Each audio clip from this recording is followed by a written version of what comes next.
A teoria do conhecimento, então, na Grécia, ela coloca uma questão central. Como é possível as ilusões? Como é possível ver alguma coisa que não é? Então, Platão e Sócrates vão tentar resolver essas questões. Então, quais seriam então as causas da ilusão, as causas do erro, as causas do falso? Porque de fato eu sou enganado. Então, olha só, o Platão vai criar um procedimento filosófico para que a gente se safe dessas questões. Como vai ser esse procedimento? Ele vai elaborar questões e nessas questões vai existir um debate de opiniões contrárias. Lembra a maiêutica socrática? Lembra, o Platão escrevia de que maneira? Dialógica, e Sócrates era o centro do processo epistêmico, o centro da discussão. Então vou fazer o seguinte, Platão vai dizer que existem diferentes maneiras de conhecer. Essas diferentes maneiras de conhecer, elas se dão a partir de graus de conhecimento. Então a gente vai fazer o seguinte, vamos dar uma olhada na metáfora da alegoria da caverna para perceber as 4 formas de conhecimento dadas por Platão. Primeiro, então, eu tenho a crença, depois a opinião, que necessariamente vai gerar o quê? O conhecimento sensível. Platão é dualista, o mundo está dividido em 2. Aqui que eu tenho o raciocínio e a intuição intelectiva. Que forma de conhecimento é esse? O conhecimento inteligível. Então aqui é o conhecimento do ser, a intuição pura, o nous, o conhecimento em si mesmo.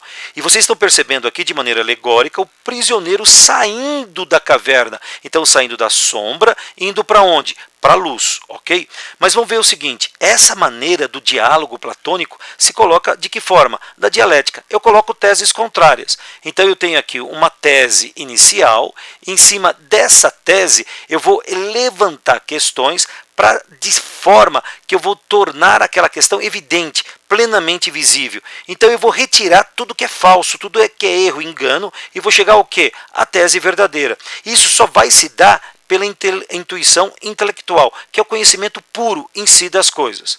Olha, o Aristóteles nós sabemos que foi discípulo de Platão. Olha a visão que o Aristóteles vai ter. O que é o conhecimento para Aristóteles? O conhecimento é formado para Aristóteles. De que maneira? Ele é enriquecido, ele é acumulado. Então, portanto, a diversidade das coisas via sentidos é de fato onde as coisas acontecem. Não é dualista como pensava que era o seu mestre Platão. Então, portanto, não há uma ruptura entre o sensível e o intelectual. O que nós temos? 7 formas de conhecimento. Olha só, as sensações, a percepção, a imaginação, a memória, a linguagem, o raciocínio e olha o que ele faz, ele cria uma outra ponte, e nessa ponte o que nós temos? A intuição intelectiva, que está totalmente separada. Aqui nós vamos ver o quê? Um acúmulo, um enriquecimento, certo? Uma formação do próprio conhecimento. Então, olha, nós vimos até agora essas 6 formas de conhecimento para o Aristóteles, ok? Mas olha só que coisa interessante que ele coloca. Há uma diferença de objeto epistêmico para ele. Como assim? No mundo sensível eu posso ter 2 níveis de conhecimento. A dedução e a indução. O que seria essa dedução?